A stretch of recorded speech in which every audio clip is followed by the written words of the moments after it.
Welcome. आज हम बात करेंगे व्हाट इज़ स्टेट, कि स्टेट क्या होती है, रियासत किसे कहते हैं। तो आज हम बेसिकली इसकी डेफिनेशन देखेंगे, ठीक है, कि स्टेट बेसिकली होती क्या है। इसके बाद इसेंशियल एलिमेंट्स ऑफ स्टेट, जिसमें पॉपुलेशन, टेरिटरी, गवर्नमेंट और सोवरेनिटी आता है। तो ये चार बेसिक एलिमेंट्स हम इनको अलग-अलग डिटेल से देखेंगे। और सबसे आखिर में मॉडर्न कॉन्सेप्ट ऑफ स्टेट, इसको हम हल्का सा देखेंगे कि ये क्या होता है।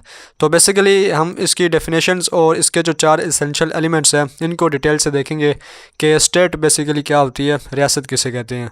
तो आइए इसको शुरू करते हैं। तो सबसे पहले हम इसकी वेरियस डेफिनेशंस देखते हैं कि स्टेट को डिफ़ाइन कैसे किया गया। जो माजी के साइंटिस्ट थे, पॉलिटिकल साइंटिस्ट, उन्होंने इसको कैसे डिफ़ाइन किया। तो ब्लंटली, ठीक है, ये डिफ़ाइन करते हैं, the state is the politically organised people of a definite territory. तो इस डेफिनेशन में आप ये चीज़ें देखिए कि पॉलिटिकल ऑर्गेनाइजेशन, पीपल और उसके बाद डेफिनेट टेरिटरी। तो ब्लंटली के मुताबिक स्टेट जो है, रियासत जो है, जिसे हम रियासत बोलते हैं, वो एक तो पॉलिटिकली ऑर्गेनाइज होनी चाहिए, ठीक है। नंबर दो, पीपल होने चाहिए, political organised people of a definite territory, और फिर एक डेफिनेट टेरिटरी होनी चाहिए, ठीक है। तो जब ये तीन चीज़ें होंगी तो स्टेट बनेगी। मतलब पॉलिटिकली ऑर्गेनाइजेशन, पीपल और डेफिनेट टेरिटरी, ये तीन चीज़ें मिल जाएंगी तो उसके बाद स्टेट मिल जाएगी। इसके बाद मतलब जब हम इसके एलिमेंट्स देखेंगे तो उसमें आप देखेंगे कि चार बेसिक एलिमेंट्स स्टेट के होते हैं, जिसमें पॉपुलेशन आता है, लैंड, इसके बाद गवर्नमेंट, सोवरेनिटी। तो आप देख सकते हैं कि ये पहली तीन चीज़ें तो इसी पहली डेफिनेशन में मुकम्मल हो गई हैं। इसके बाद सोवरेनिटी आता है, इसको हम इसी डिटेल से देखेंगे। तो बेसिकली पॉलिटिकली ऑर्गेनाइजेशन, पीपल और डेफिनेट टेरिटरी, ये चीज़ें हों तो उसको स्टेट बोलते हैं। तो ये डेफिनेशन होगी। इसके अलावा बर्गस ये कहते हैं particular portion of mankind viewed as an organised unit. तो इस डेफिनेशन को अगर हम ऊपर वाले डेफिनेशन से कंपेयर करें तो यहाँ पर पार्टिकुलर पोर्शन आता है, तो यहाँ पर था डेफिनेट टेरिटरी। यहाँ पर मैनकाइंड आता है तो यहाँ पर पीपल था, और ऑर्गेनाइज्ड यूनिट यहाँ पर है तो यहाँ पर पॉलिटिकली ऑर्गेनाइजेशन है।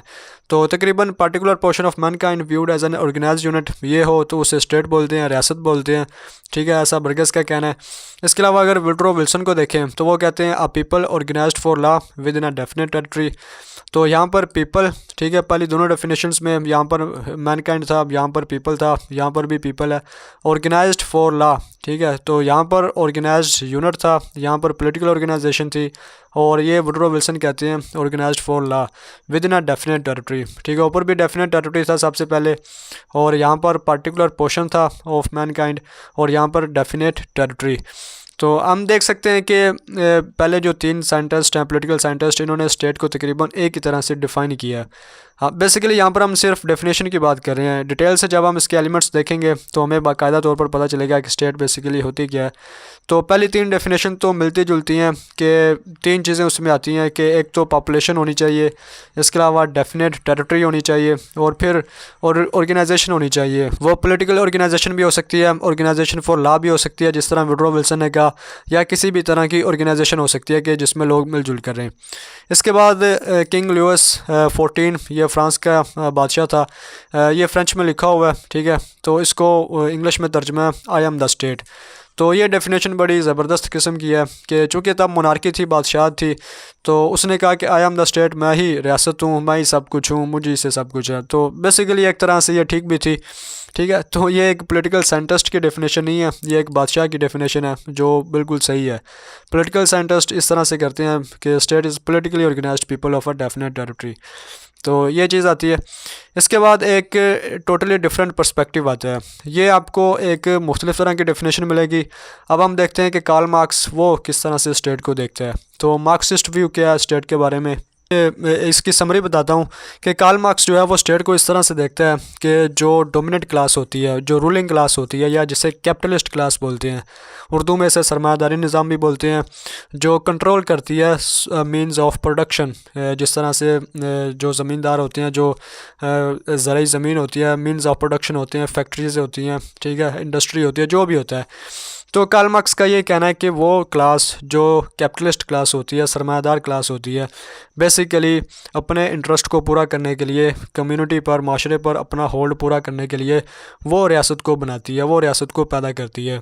इसके बाद कार्ल मार्क्स बताता है कि ये जो रूलिंग क्लास होती है ये रियासत इसलिए पैदा करती है कि इसकी जो अपोजिंग क्लास होती है, मतलब जो वर्किंग क्लास होती है जिस पर वो डोमिनेट करते हैं, जिनसे वो काम लेते हैं, जो प्रोलेटेरिएट क्लास होती है, वो उनके ख़िलाफ़, मतलब वो कहीं उठ खड़े ना हों और वो जो कैपिटलिस्ट क्लास है उनके ख़िलाफ़ ना बोल पड़े। इस वजह से वो रियासत बनाते हैं, स्टेट बनाते हैं, ताकि वो पॉलिटिकली ऑर्गेनाइजेशन के तहत, पॉलिटिकली सिस्टम के तहत उन पर अपनी बर्तरी कायम कर सकें और उनको हमेशा नीचे कर सकें। ठीक है, तो यहाँ पर आप देखिए कि कार्ल मार्क्सिस्ट व्यू ये है कि स्टेट क्या होती है, political organisation of ruling class.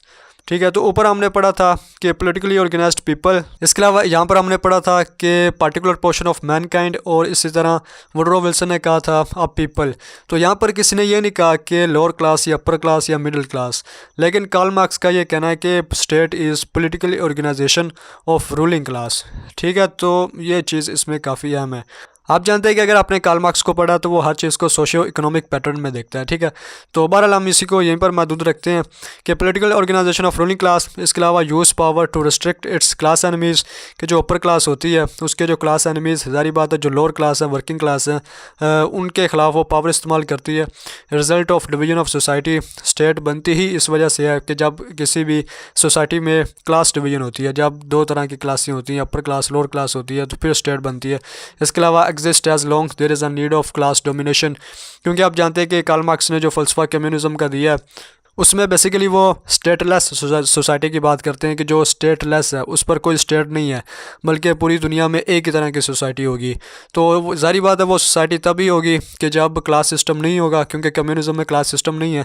तो यही बात उसने यहीं पे की है कि exist as long there is a need of class domination, कि जब तक क्लास डोमिनेशन रहेगी, कैपिटलिज्म रहेगा, तो तभी स्टेट रहेगी। जब यही ख़त्म हो जाएगा तो फिर मतलब इसकी कोई ज़रूरत नहीं रहेगी। इसके अलावा फ्रेडरिक ईगल्स जो कार्ल मार्क्स के दोस्त थे, उनका यह कहना है कि state is a particular power of suppression. तो उन्होंने स्टेट को पावर क्या दिया है कि यह पावर होती है, और इस पावर को जो अपर क्लास होती है ये यूज़ करती है। तो उनका कहना है कि state is a particular power of suppression, कि इसे सप्रेस करने के लिए इस्तेमाल किया जाता है। अब किसके खिलाफ इस्तेमाल किया जाता है ये मैं ऊपर आपको बता चुका हूँ कि जिस तरह कार्ल मार्क्स ने इसको कहा है। तो नीचे कार्ल मार्क्स का व्यू, फ्रेडरिक ईगल का व्यू, ठीक है, ये चूँकि एक ही कैटेगरी से आते हैं, और ऊपर वाले जो व्यूज़ हैं इनमें आपको काफ़ी डिफरेंस नज़र आता है कि अब वो डिफरेंस क्या है वो खुद ही आप आइडेंटिफाई कर सकते हैं। ठीक है, तो ये इसकी कुछ डेफिनेशंस थी। इसको आगे हम देखते हैं कि इसके 4 एलिमेंट्स वो कौन से हैं। तो सबसे पहले हम बात करते हैं पॉपुलेशन की। तो पॉपुलेशन के बारे में एक जनरल चीज़ तो मतलब आप भी समझ सकते हैं कि अगर पॉपुलेशन ना हो तो कुछ भी ना हो। मैं बोल ना रहा हूँ, आप मुझे सुन ना रहे हो, ठीक है, तो पॉपुलेशन किसी भी काम के लिए लाजमी होती है। तो इसी तरह स्टेट में जब हम बाकी चीज़ों की बात करेंगे, या स्टेट को जो चीज़ अरेंज करेगी या कुछ भी करेगी, तो ज़ाहिर बात है वो लोग ही करेंगे, कोई और तो आके नहीं, स्पेस से आके तो नहीं करेगा। तो पॉपुलेशन किसी भी चीज़ के लिए बड़ी लाजमी होती है। तो स्टेट को क्या कहते हैं कि association of man living together, कि ये लोगों की जमात होती है जो इकट्ठे रहते हैं। इसके अलावा आगे हम गवर्नमेंट में भी देखेंगे कि यही लोग होते हैं जो आपस में इंटरेक्ट करते हैं, इनके इंटरेस्ट होते हैं, आपस में ट्रेड करते हैं। ठीक है, इसी तरह जो रिलेशनशिप होते हैं, तो इसी चीज़ से जो ह्यूमैनिटी है वो आगे बढ़ती है और जो स्टेट होती है वो बनती है। तो state basically association of man है जो कि इकट्ठे रहते हैं, इनके इंटरेस्ट होते हैं आपस में और ये इस तरह से आगे काम करते हैं। इसके बाद जो स्टेट होती है, तो जारी बात है पॉपुलेशन होगी तो स्टेट होगी, लोग होंगे तो वो इसको आगे लेकर रन करेंगे, इसको चलाएंगे। तो इसके बाद आता है कि जो पॉपुलेशन होती है किसी भी स्टेट में, ये 3 तरह की होती है। इसमें पहले नंबर पर आता है फुल मेंबर्स, जिन्हें सिटीजन भी बोला जाता है, और ये एंजॉय ऑल राइट्स, तमाम जो रियासत के राइट्स होते हैं इसको एंजॉय करते हैं। इसके बाद आता है सब्जेक्ट्स और नेशनल्स, और सबसे आखिर में आता है नॉन मेंबर्स। अब जो नॉन मेंबर्स होते हैं ये बेसिकली एलियंस होते हैं। जिस तरह कोई इंडिया का पाकिस्तान में आर्जी तौर पर रह रहा है, इसी तरह कोई पाकिस्तान का बंदा इंडिया में आर्जी तौर पर रह रहा है, तो वो जारी बात है इंडियन स्टेट का नॉन मेंबर होगा, या जो इंडिया वाला पाकिस्तान में रह रहा है तो वो इंडियन स्टेट का पाकिस्तान में नॉन मेंबर होगा।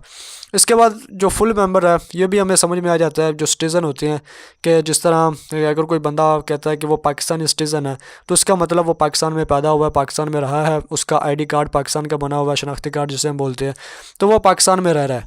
तो इसके बाद आता है कि सब्जेक्ट्स और नेशनल्स ये क्या होते हैं, या सिटीजन्स में और सब्जेक्ट्स और नेशनल्स में क्या डिफरेंस है। तो सब्जेक्ट्स और नेशनल्स इनकी डिटेल थोड़ी पीछे आती है कि इंडिया बरतानिया की कॉलोनी था, तो बेसिकली इंडिया पर हुक्मरानी बरतानिया की थी। ठीक है, जो बरतानिया का ताज था, बरतानिया की सोवरेनिटी वो इंडिया पर चलती थी। तो इंडिया के जो लोग थे ये सब्जेक्ट थे या नेशनल्स थे बरतानिया के, लेकिन ये बरतानिया के सिटीज़न नहीं थे, क्योंकि बरतानिया के सिटीज़न तो वो थे जो ब्रिटिश के अंदर या बरतानिया के अंदर रहते थे। तो जो इंडिया था, इंडिया चूँकि बरतानिया की कॉलोनी था और इंडिया पर हुकूमत बरतानिया की थी, जो बरतानिया की मलका थी वो अपनी सोवरेनिटी इंडिया पर रन कर रही थी। इस वजह से इंडिया बेसिकली सब्जेक्ट था, या इंडिया की जो पॉपुलेशन थी वो सब्जेक्ट्स थी बरतानिया की। तो ये सब्जेक्ट्स का कंसेप्ट वहाँ से आता है। इसको आजकल हम इस तरह से देख सकते हैं कि फ़र्ज़ करें जिस तरह पाकिस्तान है, तो पाकिस्तान में आईडी कार्ड बनता है। जब हमारा आईडी कार्ड बन जाता है तो फिर हम परमानेंट सिटीज़न बन जाते हैं पाकिस्तान के। और जब तक हमारा आईडी कार्ड नहीं बनता, ठीक है, चाहे हमारी उम्र कुछ भी हो, हमारा अगर आईडी कार्ड नहीं बना हुआ, हम सिस्टमेटिकली तरीके से पाकिस्तानी स्टेट का पार्ट नहीं है, तो फिर हम उसके सब्जेक्ट होंगे या नेशनल्स होंगे। ठीक है, अगर मैं 12 साल का हूँ तो मैं ये कहूँगा कि मैं पाकिस्तानी हूँ, लेकिन मैं बेसिकली सिटीज़न नहीं हूँ। सिटीज़न मैं तब बनूँगा जब मेरा बाकायदा तौर पर आईडी कार्ड बनेगा और सिस्टमेटिकली तरीके से मैं स्टेट के अंडर आऊँगा। ठीक है, तो ये 3 तरह की पॉपुलेशन थी। इसके बाद आता है ये पॉपुलेशन कितनी होनी चाहिए। तो प्लेटो ने कहा कि तकरीबन 5040 होनी चाहिए। ज़ाहिर बात उसने अपने दौर के हिसाब से सजेशन दी थी। इसके अलावा अरिस्टोटल ने कहा कि ये तकरीबन 10,000 से 1 लाख के दरमियान होनी चाहिए, और रोसो ने कहा कि ये 10,000 होनी चाहिए। तो ये डिफरेंट मतलब पहले 2 तो फ़िलोसोफर्स हैं, ये भी पॉलिटिकल फ़िलोसोफर आप कह लें। तो इन्होंने अपनी अपनी राय दी हुई है कितनी होनी चाहिए। लेकिन अगर हम आज मॉडर्न दौर में देखें तो हमें 2 तरह की रियासतें मिलती हैं, बल्कि हर टाइप की मिल जाती है कि कम से कम पॉपुलेशन भी है, ज़्यादा से ज़्यादा भी है, और मॉडरेट भी है। जिस तरह जो पनामा है उसकी सिर्फ 40 लाख है। ठीक है, तो हम देखते हैं कि इंडिया और पाकिस्तान के अक्सर शहर ऐसे हैं कि जिनकी करोड़ों में पॉपुलेशन है। तो पनामा पूरा कंट्री, पूरी स्टेट वो 40 लाख है, अल्बानिया 20 लाख है। और अगर हम बड़ी स्टेट्स की बात करें तो यूएसएसआर 28 करोड़, इसके अलावा अमेरिका 32 करोड़, इंडिया की बात ये 100 करोड़ से भी ज़्यादा है, और पाकिस्तान की बात ये तकरीबन 21 करोड़ है। तो हम देख सकते हैं कि हमें हर तरह की स्टेट जो है वो मिल जाती है मॉडर्न दौर में। तो अब कोई लिमिटेशन नहीं है कितनी पॉपुलेशन हो या इतनी पॉपुलेशन ना हो। तो इसके बारे में एक चीज़ ये है कि should not be exceed to the natural and human resource of the country या ऑफ द स्टेट, कि किसी भी स्टेट में जो नेचुरल रिसोर्स हैं, जिस तरह मादनियात होती हैं, सुई गैस, ऑयल वगैरह, या जंगलात, दरख्त, मतलब जो नेचुरल रिसोर्स हैं और पॉपुलेशन, इनमें जो तवाज़न है वो कायम रहना चाहिए।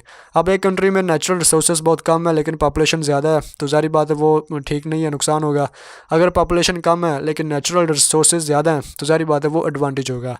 तो इस जो तवाज़ुन को कायम रखना चाहिए, ठीक है, किसी भी स्टेट में। तो ये था बेसिकली पॉपुलेशन, जो कि पहला एलिमेंट है स्टेट का। इसके बाद आता है टेरिटरी, कि ये कितनी होनी चाहिए। तो टेरिटरी सेकंड फिजिकल बेसिस, ठीक है, फिजिकल आप जानते हैं जो नज़र आता है, तो ये सेकंड फिजिकल बेसिस है, पहला पीपल था। तो ये क्या होता है, wondering tribes do not form a state. अब हमने ये एक्सेप्ट कर लिया कि पीपल होंगे, मतलब आदमी होंगे जो इसको रन करेंगे।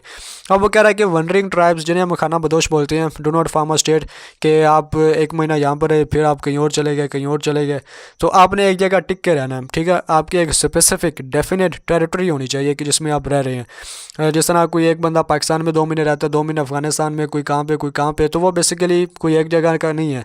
लेकिन अगर वो एक जगह टिक के रहेगा, उसकी एक डेफिनेट टेरिटरी होगी, तो फिर उसे हम स्टेट के ज़मरे में लेके आएंगे। उसको हम आगे देखते हैं, ये क्लियर हो जाएगा।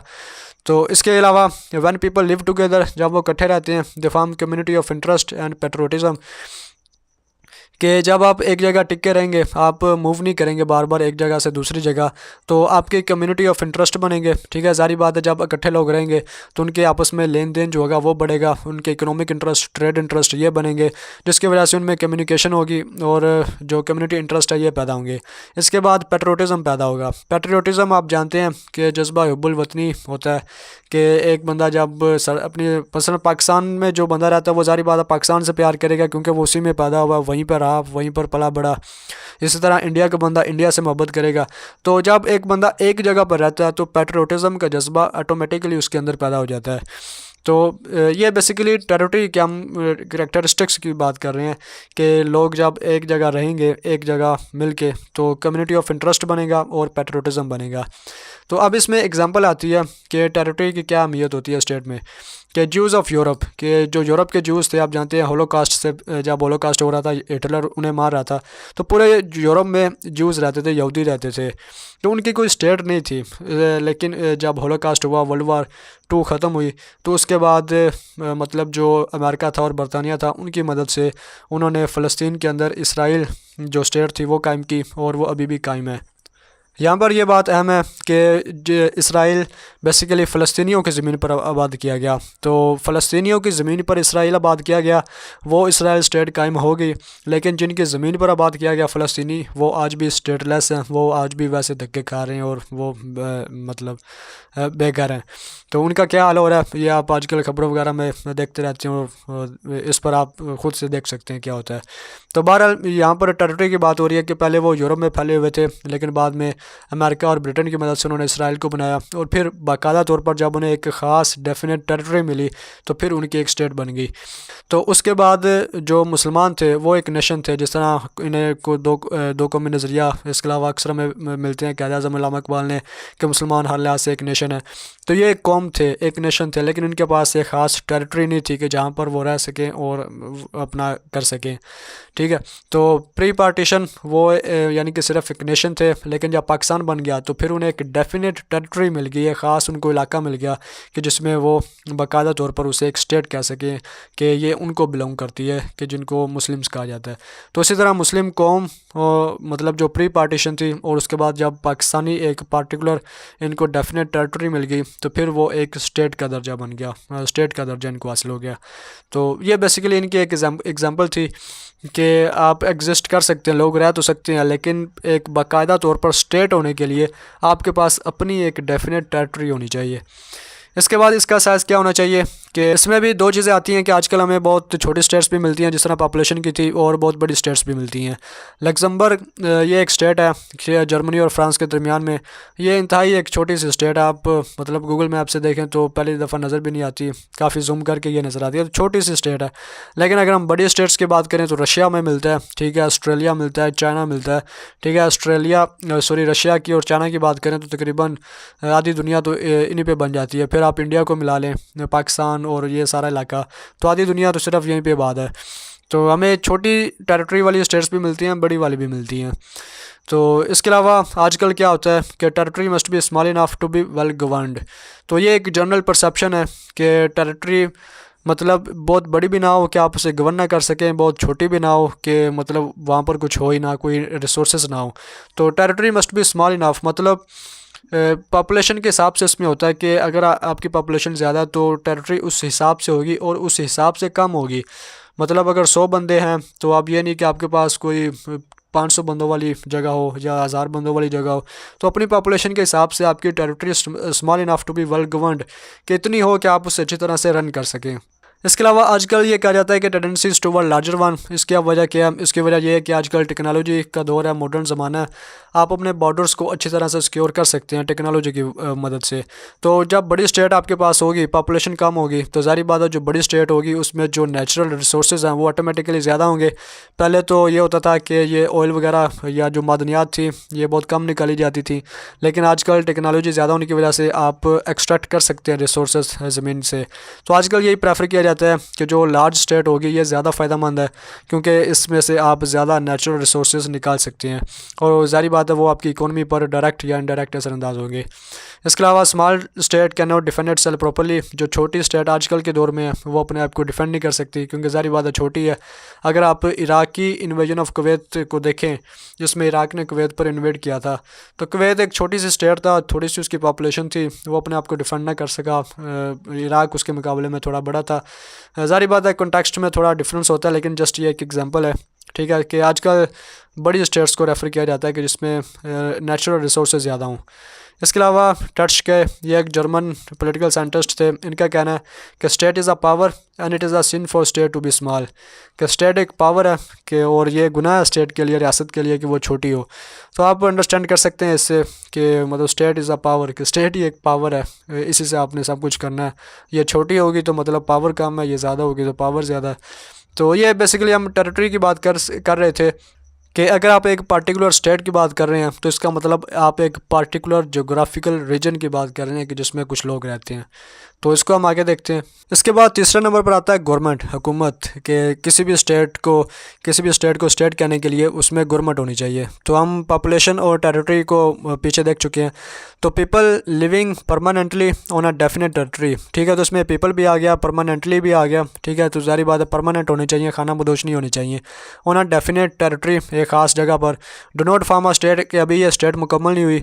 कब तक, कि जब तक without government to which they render habitual obedience, कि एक जो गवर्नमेंट होती है, ठीक है, एक हुकूमत जो होती है, इसको हम नीचे देखते हैं, ये जब तक नहीं होगी कि which they render habitual obedience. Habitual obedience क्या होता है कि मसलन आप मतलब जिस तरह फ़र्ज़ करें बाहर जाते हैं, बाहर इशारा आता है, ठीक है, ट्रैफिक वाला, तो कोई लाल निशान आता है आप रुक जाते हैं, हरा आता है, ग्रीन आता है तो आप आगे चल पड़ते हैं। तो ये बेसिकली एक हैबिचुअल ओबीडियंस है। इसमें मतलब कोई ऐसा नहीं है कि आपने कोई बहुत बड़ा काम कर दिया या कोई छोटा, ये एक हैबिट है, हैबिचुअल ओबीडियंस है। इसी तरह स्टेट हुकूमत जो होती है, ये कोई लॉ बनाती है, कोई आइन बनाती है, कोई जॉब्स आती हैं या कुछ चीज़ें आती हैं, तो आप अकॉर्डिंगली उसके तहत उस पर अमल करते हैं। इसको हैबिचुअल ओबीडियंस कहते हैं कि कोई आप यानी कि आप कोई ये नहीं सोचते कि अब मैं पता नहीं कोई अनोखा काम करने लगा हूँ।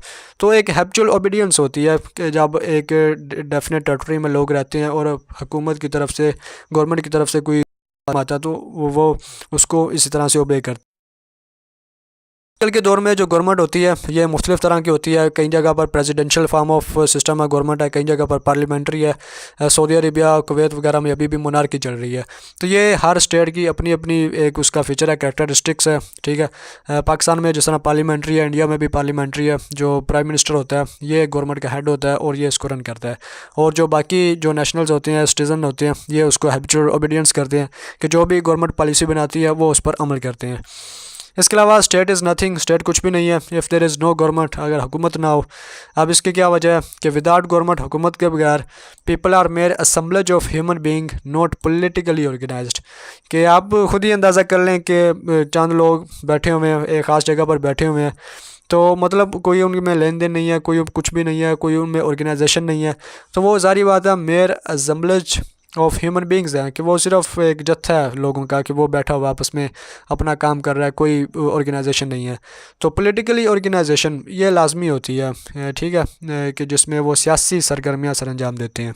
इसके अलावा गवर्नमेंट किसी भी स्टेट की मशीनरी होती है, ठीक है। Will state is formed and expressed, कि स्टेट की जो विल होती है, जो पावर होती है या जो स्टेट की ख्वाहिश होती है, वो इस मशीनरी के ज़रिए, ठीक है, मतलब गवर्नमेंट के ज़रिए एक्सप्रेस की जाती है कि स्टेट क्या चाहती है, क्या नहीं चाहती। इसके अलावा स्टेट जो होती है ये प्लान करती है, एक्ट करती है थ्रू गवर्नमेंट, ठीक है। स्टेट जो कुछ भी सोचेगी, पॉलिसी बनाएगी, उस पर अमल दरामद करवाएगी, लेजिस्लेशन कह लें, जुडिशरी कह लें, एग्जीक्यूटिव कह लें, तो वो सारा का सारा गवर्नमेंट करती है, ठीक है। इसके अलावा गवर्नमेंट क्या करती है, एडमिनिस्टर करती है, की plan order, formulate policy and organise people. वही लेजिस्लेशन, एग्जीक्यूटिव लेजिस्लेशन और जुडिशरी, ये सारी चीज़ें गवर्नमेंट में आ जाती हैं। दूसरे लफ्ज़ों में आप पार्लियामेंट्री फॉर्म ऑफ सिस्टम और प्रेसिडेंशियल फॉर्म ऑफ सिस्टम या मोनार्की वाला सिस्टम, ये अपने जहन में रखिए कि स्टेट को अगर आपने मुकम्मल करना है तो उसमें एक ख़ास तरह की गवर्नमेंट होगी और वो डिपेंड करती है कि वो जो रीजन कौन सा है, किस तरह के लोग हैं, और डेमोक्रेटिक है, अरिस्टोक्रेटिक है या किस तरह का है। तो ये बेसिकली गवर्नमेंट थी, ठीक है, इसका तीसरा पार्ट। इसके बाद चौथे नंबर पर आता है सोवरेनिटी। तो सोवरेनिटी मतलब ये एक अनटेंजिबल पार्ट है किसी भी स्टेट का, इसको आप टच नहीं कर सकते, आप देख नहीं सकते, नॉन फिजिकल है। तो सोवरेनिटी बेसिकली क्या होती है, सुप्रीम, ओरिजिनल, अनलिमिटेड। एक तो सुप्रीम, और सुप्रीम आप जानते हैं जो सबसे अरफा वाला होता है, सबसे ऊपर होता है, ओरिजिनल, असल, और अनलिमिटेड पावर, मतलब इसकी कोई लिमिट ही नहीं है, अनलिमिटेड है। तो सोवरेनिटी सुप्रीम, ओरिजिनल और अनलिमिटेड पावर होती है over all persons and association with in boundaries of a state. कि आपने पीछे जो हमने टेरिटरी पढ़ी थी, एक स्पेसिफिक डेफिनेट एरिया, मतलब ये नहीं कि पाकिस्तान है तो आप ये भी कहें कि अफ़गानिस्तान भी बीच में आ गया और वो भी, तो एक ख़ास टेरिटरी होगी, ख़ास डेफिनेट जो पीपल हैं एक टेरिटरी के अंदर रहते हैं, उनकी बात हो रही है। तो सोवरेनिटी बेसिकली उन पर एक्सरसाइज की जाती है जो सुप्रीम होती है, ओरिजिनल होती है और अनलिमिटेड पावर होती है। इसके अलावा अगर हम सोवरेनिटी को डिफ़ाइन करें तो सोवरेनिटी बेसिकली एब्सोल्यूट पावर होती है, अनलिमिटेड पावर होती है जो कोई भी पर्सन एक्सरसाइज करता है। जिस तरह बरतानिया की अगर हम मिसाल लें, जिसमें क्वीन होती है, तो वो बेसिकली पूरे जो बरतानिया की टेरिटरी है उसकी हेड है, उसकी सोवरन है वो। इसके अलावा जो गवर्नमेंट होती है ये बेसिकली क्वीन अपॉइंट करती है, वो कॉन्स्टिट्यूशनल मोनार्की है, वो सही तरह से उसको एक्सरसाइज नहीं करती, वो अलग बात है। लेकिन अभी जो क्वीन है वो असल हेड है पूरे बरतानिया की। इसी तरह अगर हम पाकिस्तान की बात करें तो पाकिस्तान के कॉन्स्टिट्यूशन में जिस तरह है कि सोवरेनिटी बिलोंग्स टू अल्लाह, कि हमारे यहाँ जो सोवरेनिटी है वो अल्लाह से बिलोंग करती है, कि अल्लाह कादिर मुतलक है, अल्लाह ही हर चीज़ का मालिक है और वही उसी की सब इंसानों पर पावर है और अल्लाह ने अपनी जो अथॉरिटी है वो लोगों को दी है कि जिसके ज़रिए वो अपना निज़ाम आपस में चलाते हैं। तो इसी तरह जो स्टेट होती है उसके लिए सोवरन होना सबसे लाजम होता है कि अगर स्टेट सोवरन नहीं होगी तो वो कुछ भी नहीं है, अगर स्टेट सोवरन है तो फिर वो ठीक है। अब इसको हम नीचे देखते हैं कि सोवरेनिटी से क्या मुराद है, कि independent of every outside power, कि अगर मैं कहता हूँ कि पाकिस्तान सोवरन है तो इसका मतलब यह है कि ये इंडिपेंडेंट है किसी भी आउटसाइड पावर के, कि चाइना अपनी मर्ज़ी से कोई भी काम पाकिस्तान में नहीं करेगा। अगर वो अपनी मर्ज़ी से कोई भी काम पाकिस्तान में कर रहा है तो इसका मतलब पाकिस्तान सोवरन नहीं है। इसी तरह इंडिया में अगर कोई ऐसा काम हो रहा है जो पाकिस्तान की मर्ज़ी से हो रहा है तो इंडिया सोवरन नहीं है। तो पाकिस्तान में कोई काम ऐसा हो रहा है, मतलब कोई भी किसी भी स्टेट में अगर कोई काम उसकी मर्ज़ी के बगैर हो रहा है तो इसका मतलब वो स्टेट सोवरन नहीं है। तो सोवरन होने के लिए लाजमी है कि वो independent of every outside power हो, कि अपनी जो डेफिनेट टेरिटरी है उसके अंदर जो भी काम हो वो उस स्टेट की मर्ज़ी के मुताबिक हो। इसके अलावा sovereignty soul of the state, ज़ाहिर बात है कि सॉल ऑफ द स्टेट है, इसको आप अंडरस्टैंड कर सकते हैं। इसके अलावा अहम चीज़ ये है कि 2 एस्पेक्ट होते हैं सोवरेनिटी के, एक होता है इंटरनल और एक होता है एक्सटर्नल। इंटरनल सोवरेनिटी क्या होती है कि overall persons and association with in a state, कि ज़ाहिर बात है 2 चीज़ें होंगी कि कोई भी जिस तरह पाकिस्तान है तो एक तो पाकिस्तान के अंदर 4 सूबे हैं और इसी तरह एक एक्सटर्नल चीज़ है कि जिसमें जो हदूद अरबा बाकी जो ममालिक हैं, इंडिया, चाइना, बांग्लादेश और ये बाकी सारे जो कंट्रीज़ पूरी दुनिया आ जाती है।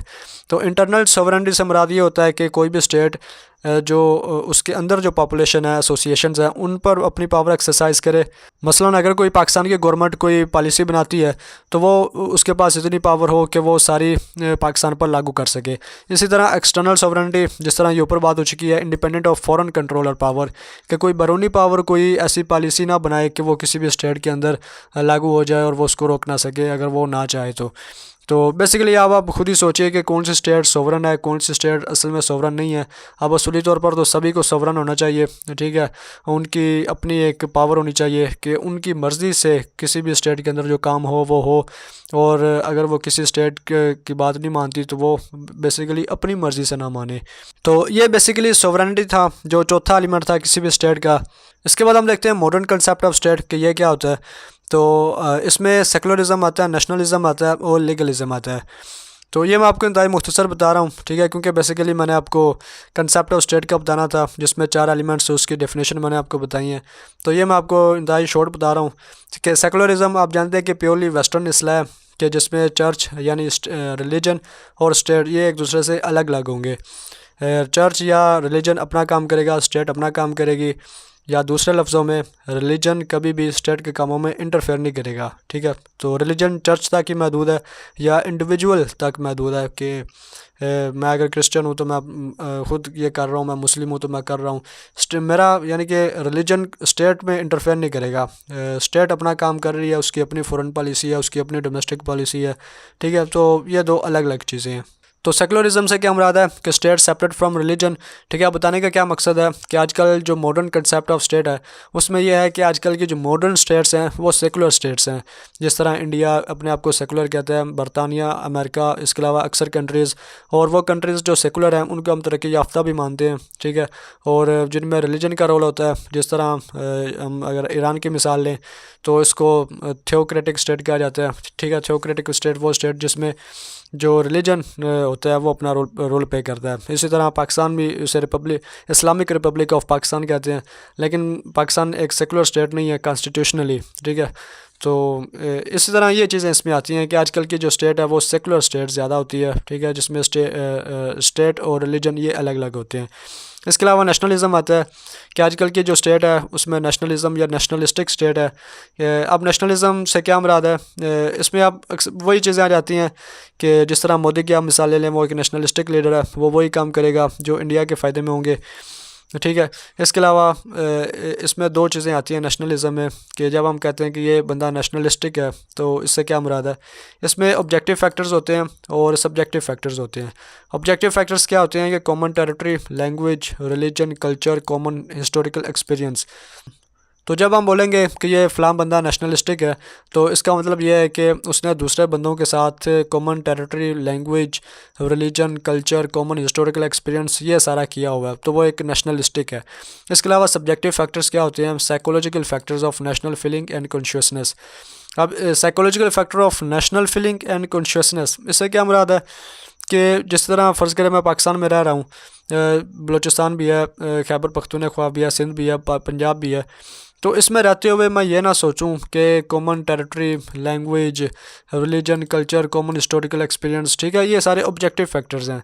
तो साइकोलॉजिकल फैक्टर्स में यानी कि नेशनल फीलिंग्स और कॉन्शियसनेस से मुराद ये है कि मतलब आप इन सारी चीज़ों से बियॉन्ड होकर सोचें कि मैं पाकिस्तानी हूँ, ठीक है, मतलब पहले मैं पंजाबी नहीं हूँ, पहले यानी कि मेरा फ़लाँ कल्चर है या फ़लाँ चीज़ें हैं, वो चीज़ है, मेरा लिबास ऐसा है, उनका लिबास ऐसा है, एथनिसिटी है, ये चीज़ें, इन सारी चीज़ों से साइकोलॉजिकली आप ये कहें कि मैं पाकिस्तानी हूँ, तो ये बेसिकली होता है नेशनल फीलिंग एंड कॉन्शियसनेस। ठीक है, तो ये नेशनलिज्म में आता है कि आजकल की स्टेट्स में ये चीज़ें पाई जाती हैं कि जो लीडर्स होते हैं वो नेशनलिस्टिक होते हैं। मोदी की मिसाल मैंने आपको दी है, आप इमरान खान की ले लें, डोनाल्ड ट्रंप की ले लें, तो ये सारे काम आजकल हो रहे हैं। इसके बाद आता है लीगलिज्म के statements of rights and duties of citizen, कि आजकल की जो स्टेट्स हैं वो कॉन्स्टिट्यूशनल स्टेट्स हैं, उनमें अपना उनका आइन होता है जिस पर वो अमल करते हैं। सिटीज़न की अपनी ड्यूटीज़ होती हैं, अपने उनके राइट्स होते हैं जिनको उन्होंने पूरा करना होता है। इसके अलावा स्टेट्स की गवर्नमेंट होती है, उनकी मतलब आर्मी होती है, पुलिस होती है जो उन पर अमल दरामद कराती है, एग्जीक्यूटिव, लेजिस्लेशन, ये सारी चीज़ें। तो लीगलिज्म से मुराद के जो शहरी होते हैं, सिटीजन्स होते हैं, उनके कुछ राइट्स हैं, उनकी कुछ ड्यूटीज़ हैं जो उनको पूरा करनी है। गवर्नमेंट अपना काम कर रही है, सिटीज़न अपना काम कर रहे हैं, और इसी तरह जो मॉडर्न स्टेट है वो काम कर रही है। तो मॉडर्न कंसेप्ट ऑफ स्टेट में सेकुलरिज्म, नेशनलिज्म, लीगलिज्म, ये सारी चीज़ें आती हैं। तो बेसिकली मैंने आपको आज कंसेप्ट ऑफ स्टेट या व्हाट इज़ स्टेट ये बताना था, जिसमें मैंने आपको डेफिनेशंस बताई हैं, ठीक है। इसके अलावा उनके जो एलिमेंट्स हैं उनको डिटेल से बताया, और इसका मैंने हल्का सा बताया। तो उम्मीद है कि आपको पता चला होगा कि व्हाट इज़ स्टेट, रियासत क्या होती है। तो वीडियो देखने का शुक्रिया।